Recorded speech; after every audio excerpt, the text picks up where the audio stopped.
Yes, someone is approaching. A strange gray-skinned alien with a cozy-looking hoodie. Perhaps they'll make for a good friend? What's up? Oof. Hang on, sorry, I didn't get a good look at you before I started talking. I guess you're really weird looking.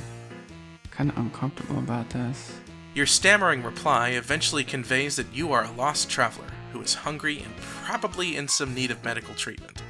You're also really lonely and wouldn't mind making a new friend right about now. Hungry, huh? Oh, I see what your game is. You aren't sure what he's talking about. Then, your eyes drift toward the obvious target. That exquisite hot dog he's holding. It looks really, really good.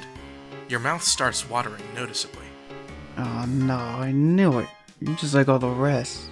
Your agenda is to have me relinquish my delicacy. Well, forget it. I've been tricked out of 2 other OBLONG meat products this week already. I know you probably think I'm an easy mark due to my blood color, but I still have some dignity at least. You don't know anything about his blood color or why that would matter in this conversation about his hot dog. You're hungry, sure, but you didn't mean to cast a threatening gaze at his meal. All you really want to do is make a new buddy so you don't feel quite so alone in this strange new world. I see. You just want a friend, and not my sweet me. Sorry, I get a little paranoid when I walk around with such delicacies in public. You can't be too careful. Folks tend to get that greedy look in their eyes around my warm sausage. These are odd ways to express the things he's saying, you think, but it would be rude to point that out. Probably best to change the subject. Get this blossoming friendship moving in the right direction. You pick, ask if he lives nearby. Yeah. Or, I used to, my place was bombed by Jones a while ago. Now I don't have a hive, but I'm making it work out here. Foraging for tasty things when I can.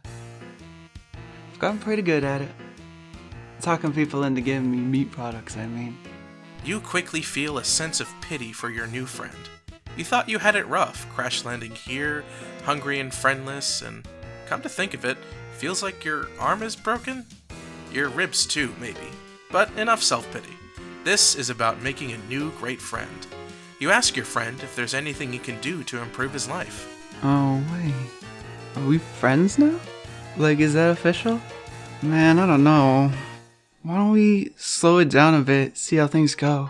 Not saying it's out of the question, I just think I should take some time to see if you're actually friendship material. Someone I trust, you know? Not just another looky-loo gunning for my delicacy. Oh, damn. You got out over your skis again. Of course, he's right. This is totally reasonable. You feel sure you can do what it takes to win him over. You make a mental note to avoid looking at or mentioning his hot dog, since it seems to be such a sensitive subject. You do everything in your power to avert your gaze from the hot dog. You are aggressively not looking at it, in fact. Don't think hot dog thoughts. Don't think hot dog thoughts. It's working.